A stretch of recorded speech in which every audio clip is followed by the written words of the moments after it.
Bien qu'il ne soit pas possible à une personne non régénérée d'accomplir la volonté révélée de Dieu, puisque le Saint-Esprit seul peut nous en rendre capables. Cependant, cette volonté révélée représente pour elle et pour tous les autres un appel et une demande. Cela dépendra cependant de l'attitude de chacun et du désir d'être amené à vouloir et à pouvoir. C'est pourquoi l'âme qui pêche, c'est celle qui mourra. Ézéchiel 18,4. C'est la loi de Dieu et elle demeure. Alors même que l'esprit n'est pas renouvelé par la nouvelle naissance, il y a une responsabilité à l'égard de la parole de Dieu. Mais en tant que créature moralement responsable, cette responsabilité reste la nôtre. Toutes les fois où la parole de Dieu nous est présentée. En ce qui concerne les enfants de Dieu, il n'existe pas de spiritualité ou de révélation spéciale qui mettrait de côté la parole de Dieu ou la dépasserait. Lorsque Dieu dit une chose dans les Écritures, cette chose demeure et nous restons debout ou nous tombons, suivant notre attitude à l'égard de cette parole. Par l'illumination spirituelle, nous pouvons pénétrer dans une civilisation beaucoup plus pleine des Saintes Écritures et voir les pensées et les intentions de Dieu qui y sont cachées. Mais cela ne dispense pas de leur observation pratique, pourvu que nous soyons dans la dispensation à laquelle elle s'applique pratiquement.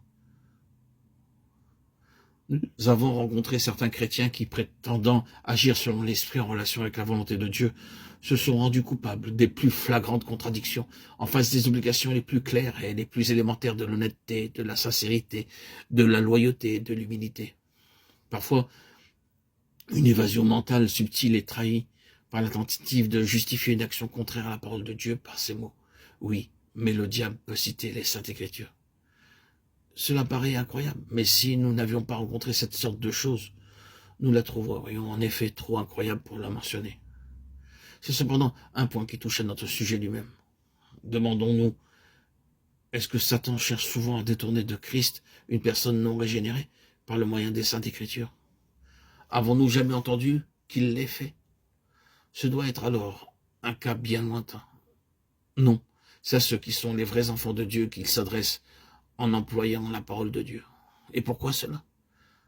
C'est qu'il a pour objet quelque chose de beaucoup plus profond. Il nous faut revenir à Christ pour le comprendre. Lorsque Satan assaillit Christ, notre Seigneur lui répondit par « il est écrit ».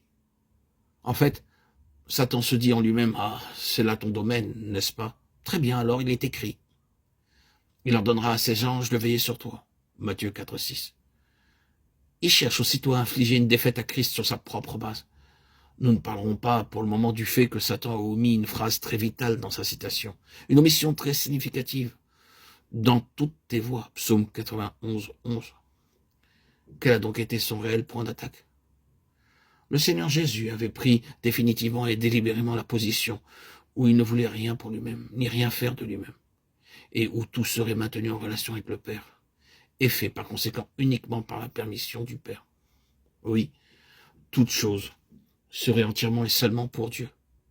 Et l'intérêt personnel et la satisfaction de l'âme absolument mis de côté. La seule chose qui aurait pu, semble-t-il, l'amener à renoncer à une telle position d'abandon à Dieu aurait été d'appuyer le mouvement ou le chemin offert par la parole de Dieu elle-même. Il aurait été utile de dire au Fils de Dieu, le dernier Adam, Dieu a-t-il vraiment dit? Mais lui dire Dieu a dit, c'est beaucoup plus subtil. C'est la question de l'esprit, en union avec Dieu ou de l'âme se dirigeant elle-même, qui est toujours le centre des efforts de Satan. Lorsque Satan cite les Écritures, c'est pour détruire l'union intérieure avec Dieu.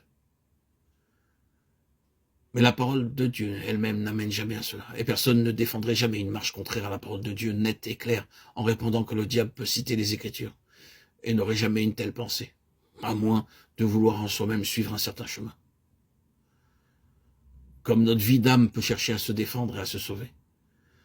Mais combien il est nécessaire pour être délivré de notre cœur trompeur, d'être entièrement soumis à Dieu, pour être conscient de la nature et de l'implication du piège de l'ennemi. Nous avons touché ici la clé de toute la question de la place qui est celle de l'âme.